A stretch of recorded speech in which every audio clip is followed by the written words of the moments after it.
America అధ్యక్షుడు Trump ప్రపంచ కుబేరుడు ఎలన్ మస్క్ మధ్య బిగ్ బ్యూటిఫుల్ బిల్లు మరోసారి అగ్గిరాజేసింది. బిల్లు ఆమోదం పొందితే మరుసటి రోజే కొత్త పార్టీ ఏర్పాటు చేస్తానని మస్క్ ప్రకటించారు. ప్రతిగా మండిపడిన ట్రంప్ రాయితీలే లేకుంటే మస్క్ దుకాణం మూసుకొని ఇంటికి పోవాల్సి వచ్చేదని హెచ్చరించారు.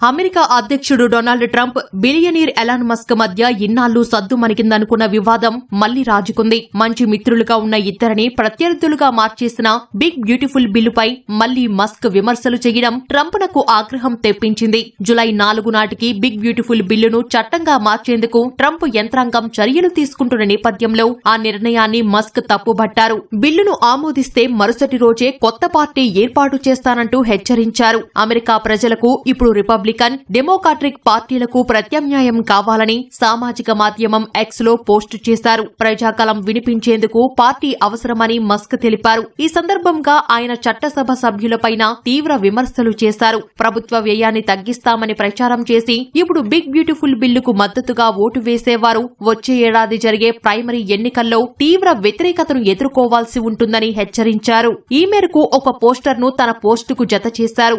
అమెరికా రుణ పరిమితిని $5 ట్రిలియన్ పెంచేందుకు ఓటేశాను అని ఆ పోస్టర్లో ఉంది. వెనుక పెద్ద అక్షరాలతో అసత్యవాది అని రాసి ఉంది. బిల్లుకు ఓటేసిన వారు పోస్టర్లోని ముఖాన్ని తమదిగా ఊహించుకోవాలని ఎలాన్ మస్క్ సూచించారు. టెస్లా అధినేత హెచ్చరికలపై ట్రంప్ తన సొంత సామాజిక మాధ్యమం ట్రూత్ సోషల్లో మండిపడ్డారు. మానవ చరిత్రలో ఎవరూ పొందనంత రాయితీలను ఎలాన్ మస్క్ తీసుకుంటున్నారని ఆరోపించారు. కొన్నాళ్ల క్రితం వరకు అధ్యక్షుడిగా తనకు మస్క్ బలమైన మద్దతు ఇచ్చారని తన పోస్టులో ట్రంప్ తెలిపారు. అప్పటికే తాను విద్యుత్ వాహనాలను తప్పనిసరి చేయడాన్ని వ్యతిరేకిస్తున్న విషయం ఎలాన్ కు బాగా తెలుసన్నారు. ఎలక్ట్రిక్ కార్లు మంచివే అయినప్పటికీ ప్రతి ఒక్కరూ వాటినే కొనాలని బలవంతం చెయ్యలేమని పేర్కొన్నారు. టెస్లా కార్ల ద్వారా మానవ చరిత్రలో ఎవరూ పొందనంత రాయితీలను ఎలాన్ అందుకొన్నారని పేర్కొన్నారు. ఆ రాయితీలే లేకపోతే ఆయన దుకాణం సర్దుకొని దక్షిణాఫ్రికాలోని ఇంటికి పోవాల్సి వచ్చేదేమో అని ట్రంప్ పోస్టు చేశారు. ఇకపై రాకెట్, ఉపగ్రహ ప్రయోగాలు,